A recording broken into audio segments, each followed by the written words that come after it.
Hi everybody, it's Lisa with Vintage Gypsy. I'm going to show you how to paint some small items in your house. A lot of people are intimidated to start painting furniture outright, and it is kind of a daunting, scary task because if it's ugly. But the great thing about chalk paint is you just paint over it again, because I've done that a lot. But if you look around your house, like I'm in the middle of remodeling my living room, and I went through the house and went shopping, and a lot of the stuff doesn't match the new colors now. So like my owl, which my dog is terrified of. It's kind of a terracotta and a white. My living room is now like turquoise and red and grayish. So I want to paint this to match so I don't have to go out and spend any more money. You're going to need some paint. I'm going to be using Tiffany today from the Vintiques line. I simply love that color. 2 paint brushes. You need one for your paint, one for your wax, a rag to buff off your wax, and then you need some wax. I'm either going to use Noir, which is black, and it also comes in the Heirloom Traditions line. I just happen to have the Vintiques open. There's a really awesome one that's called Driftwood.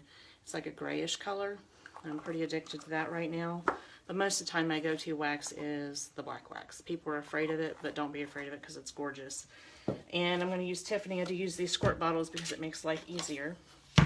Anytime you're using these brushes, I always tell them they're really hairy, so you need to shed them a little bit. Just rub them on your hand or your table or your pants leg to get some of that extra hair off, because they'll end up in your paint, but it's easy to get off. But this is real quick to do. So I'm going to put a little bit here on, as soon as I can get my paint to come out, my little paint palette. You will need like a little paint tray. I get these at the Dollar Tree. They're really cheap. So I'm going to dip my brush in. Can't see some of that, so we'll turn it down. And I'm going to start over here. Now if you stipple it on, it'll tend to get down in the cracks a little bit and it'll cause the paint to lay flat. But it's something that doesn't take very long at all, because I want it to match my house. So if you just start doing the small things like this in your house, then you'll get more comfortable where you can move up to maybe painting a piece of furniture or that table that you hate because you've had it forever and you want to try something new with it. This is the best way to get the most comfortable with using the chalk style paint.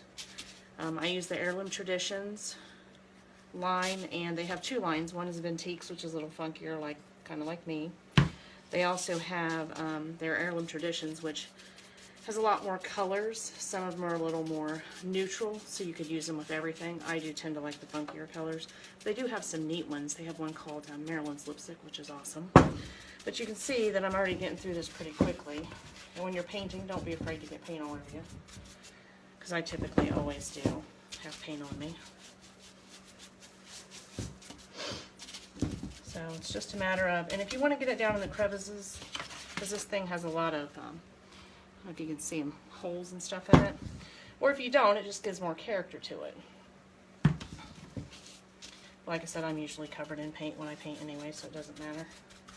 Whether I'm making a sign, I'm painting a piece of furniture, it doesn't matter. So we're probably going to do this video in 2 parts because I'm not smart enough to figure out how to do the video. So I'm going to show you how to paint it, and then I'm going to let it dry. And typically the drying really takes sometimes less than 20 minutes, depending on how thick of a coat you put on and where you're at. It does not like to be really humid. If it gets really hot, it will dry a lot faster. But the more humidity you have, it may take it a little longer. It'll be tackier. It is a water-based paint, and using a water-based paint, the cool part of it is you'll know when it's completely dry 100% because it's cool to the touch. So what you're going to do is when it starts to dry and you can touch it, stick your hand on it. So there's my little owl so far. And then what I'm going to do is I'm going to let him dry for a little bit, and then I will come back with a second video and show you how to give him a real quick waxing. This will help you get comfortable with the paint. See, that's usually what I look like. So I will talk to you shortly. I will see you then. Bye.